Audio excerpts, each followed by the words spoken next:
controversy surrounding this tax reform bill has actually brought to the fore once again about the North and the South. Now, the North has always defeated the South when it comes to issues like this. And it's not actually that the Southerners most times don't fight. It's because we actually give in so easily, or we want Nigeria to be one. From independence pre till now, it has always been the South because of Nigeria oneness, because we've always been the one wanting Nigeria to stay one. And then we just, I don't say we throw in the towel, but for us to maintain peace, we just give it to him. And he's coming back again after over like 60 good years. We're now seeing the Northerners. This bill looks good from every angle. It will even help them. Yeah. Like I watched the guy who is in charge of this bill today. This Daily guy said that they asked him what's the greatest surprise you are seeing. He said that during the committee, they felt like the Lagos and the Rivers would be the ones that will vote against or take it to the Supreme Court. Because they're the one they're taking away from. Because they're the one. He said from the report they have, that most of this money you are seeing, 83.2% of them comes from Lagos. Yes, of course. Then the other one from Rivers. Yes. So now they felt like they're the one that will take them to court. But now, to their greatest surprise, the people they were trying to defend were the one taking them. Yes, the truth is that the North never wants to work. And then if you look down from historical account, you will understand that the North have always, I've said this before, the North have always kept us backward. Now, it starts from the reason for the amalgamation of Nigeria. Yeah. The Northern and Southern Protectorate was not merged because of lack of what to do. But the Northern economy, prior to 1914, was actually run from taxpayers' money. From the South? From London. No, from London. Okay. All right. Now, the budget of Northern Nigeria was always running at a deficit. Okay. I can prove it to you anywhere. Now, meanwhile, the South was so prosperous. Why were they prosperous? The palm products were very much in demand in Europe as at the time, right from the time of the abolition of slavery until deep down till the period they started discovering crude oil in Nigeria, maybe at Oloibiri, right? Now, the South was self-sustaining. To some extent. To some extent. And now the North was highly reliant on taxpayers' money, in London. Yeah. All right? Now, when Lord Lugard came to this present day, this enclave called Nigeria today, now, he said, he gave an advice to the colonial secretary in London that there was no need to maintain two separate territories who are closely related by geography.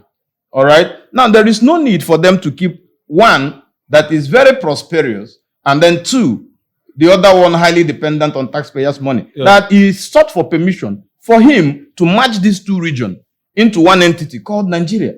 Now, he went ahead. The colonial activities went on. The North were always at ease with everything the White had always done. And the South were like the progressive. They wanted to move forward. Now the South have always been the people fighting. Because the North, all their emirs and all the rest had been battered.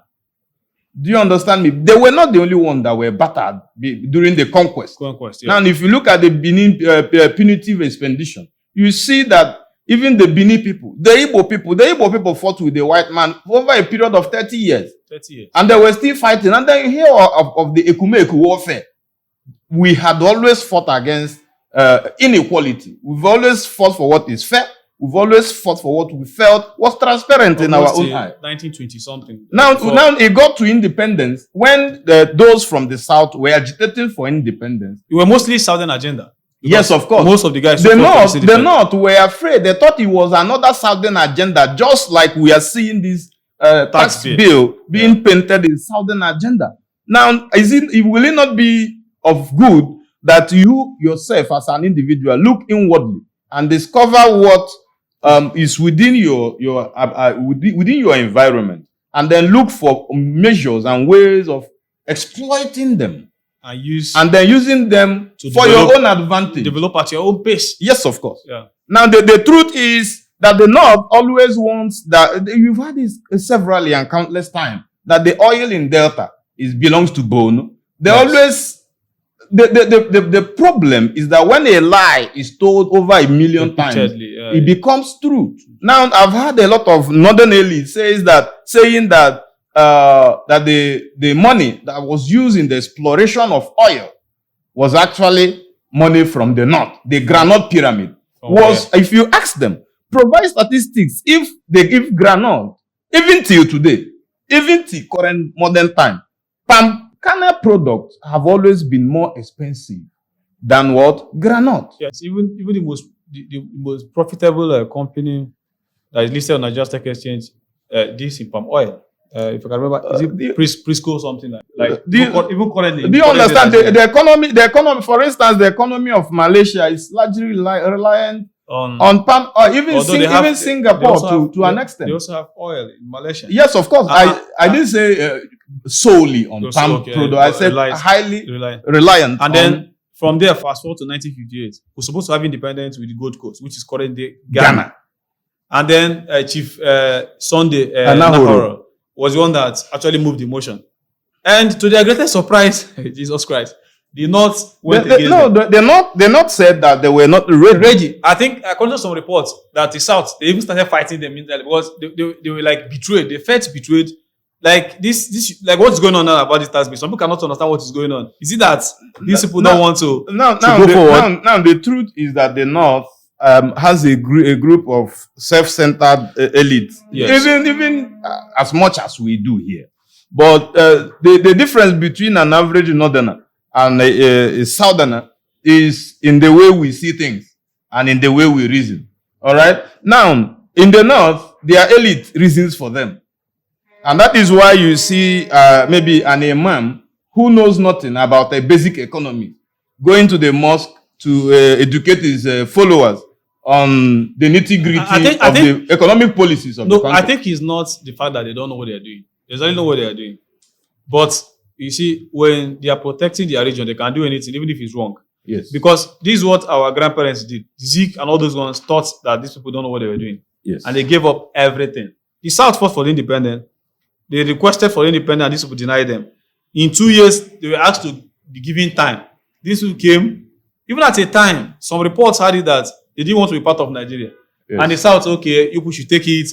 Then they came and took 46% of the first votes went to the North. And they even produced the prime minister. Produced the prime minister. Those were the prime minister was not even the most well positioned to be, because if this was a mere classroom teacher then NCE there, and we had people who had finished from Lincoln University and all those who returned from Nigeria. That is not even the case. Then let's go to the political party. Then could you believe that? To tell you how sectional they were at that time, they had the audacity to name their own political party, Northern People's Congress, where the South, the Eastern region, you had NCNC, the other ones have the National Congress of Nigeria and the Cameroons, and then you had the Action Group, which was geographically spread. They had a good geographical spread, and in some of the reports they had it that you could not even campaign in the. I think the time the AG tried to penetrate the North to go campaign in the North saw it as an affront, like trying to conquer their own region, penetrate their own region, and they stopped them. It nearly caused riots, and they were spreading some pamphlets and they even told them that if you come, they will attack you. So this has not been to the end. In all these things, after that time, they won. Then after that, people don't even talk about the census that happened around 1963 or thereabouts. That should be a very sound discussion. That when we come into it, we have to open it up. Maybe in our next episode, we'll have to look into it. And then get to election day. The first election happened in Nigeria also, the North had their way. Yes. To the extent that even the Action Group and the NCNC boycotted the election. And this went on, did the election, and then installed the Akintola in the Southwest. And it caused a problem. So I think, like you said in our former episode, let Tinubu continue with the tax reform. Yes, he should. Now, is the North actually crying wolf? But they were really very much contented. Like I've said, Lagos, the North has Abuja. All right. The West has Lagos. Where does the East have? And this is not yes, no, look at it. Now, nobody cried wolf when their brother moved the capital of Nigeria from Lagos to Abuja. To Abuja. It was IBB that did it. All right. Now, all the headquarters, in fact, almost all the ministries and departments and agencies are headquartered in Abuja. And then a few, just the commercial aspect of our national life remained in Lagos. All right. And then the North is crying wolf. If Lagos is equivalent, what Lagos is to the West is what Abuja is to the North. The people that should actually be crying that they do not have a state that can generate huge volume from the national coffers is the East. With our small landmarks and every other thing, and we still not get a lot of it. The Southeast has a huge gas reserve deposit in Abia State. We are the only region with only 5 states. The rest, all right, like and then each time something that calls for camaraderie reasoning and all the rest comes, the North only thinks about themselves. And at the end of the day, their regular palace is that the North never forget. You like, don't forget. And from our comment section, you can see what they're saying. They said, let's see how it's going to be passed. But that's another problem. Because from the way Nigeria from the way Nigeria is structured, from the beginning, there was nothing like middle belt. Yes. You understand? Yes. So now, what we call the core north now, it should be the northeast and the northwest. The north central, I don't know how Tinubu is going to get the votes. Now, the South what the North doesn't know is that those in North Central have become aware that they are being used as a betting chip. And all right, maybe now tools of necessity. Like what's going on now, they call it the big North. When it comes to election, they remember that the North Central, who are not even Hausa or Fulani, they are part of the North. Yes. All right. Yes. Like the people in Kogi. I don't think you have any. No. Same thing in Benue. No. Yes. Idoma, Tiv, and then Egbira people and Igalas. These are not northern. In Jos and some places in I think Taraba and some of those. Of course.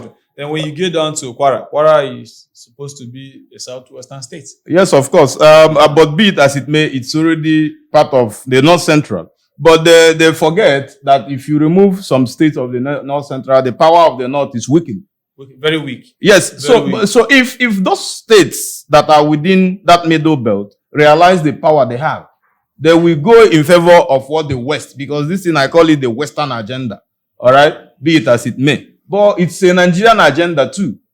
Okay, because this bill will be good for everybody. Because what the bill preaches is work and chop. If you know work, you know chop. And then a lot of the states will have to come to their senses. Yes, they will pursue all those economic waste and economic mismanagement. A lot of them will start pursuing maybe fiscal balance from now. And let's see what happens. Fiscal responsibility. And then let's see what happens. Like we said in our last episode, the Southeast should be the one complaining. We only have 5 states. Yes. We have lesser number of people. None is a mega state.